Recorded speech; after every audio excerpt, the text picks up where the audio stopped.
अथ पञ्चदशोऽध्यायः।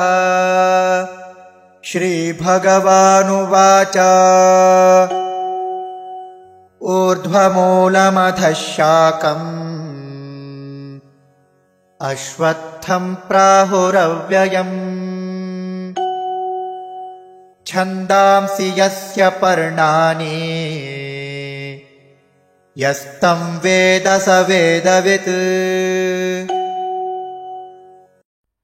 अथ पञ्चदशः अध्यायः।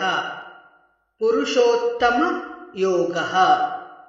श्रीभगवान् उवाच ऊर्ध्वमूलम् अधः शाखम् अश्वत्थं प्राहुः अव्ययम् छन्दांसि यस्य पर्णानि यः तं वेद सः वेदवित्। ॐ श्रीकृष्ण परब्रह्मणे नमः। ॐ श्रीकृष्ण परब्रह्मणे नमः। श्रीमद्भगवद्गीता श्रीमद्भगवद्गीता पञ्चदशोऽध्यायः।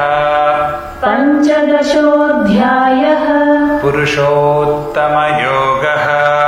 पुरुषोत्तमयोगः।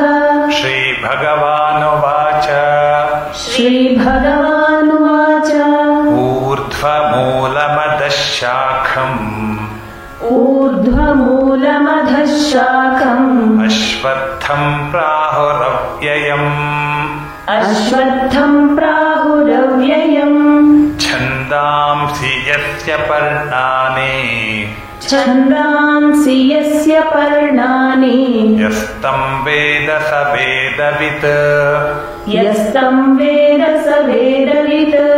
ऊर्ध्वमूलमधः शाखमश्वत्थं प्राहुरव्ययम् ऊर्ध्वमूलमधः शाखमश्वत्थं प्राहुरव्ययम् छन्दांसि यस्य पर्णानि यस्तं वेद स वेदवित्।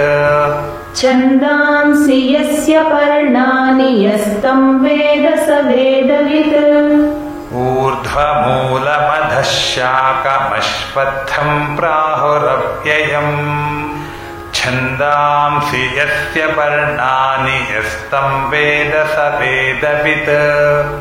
ऊर्ध्वमूलमधः शाखमश्वत्थं प्राहुरव्ययम् छन्दांसि यस्य पर्णानि यस्तं वेद स वेदवित्।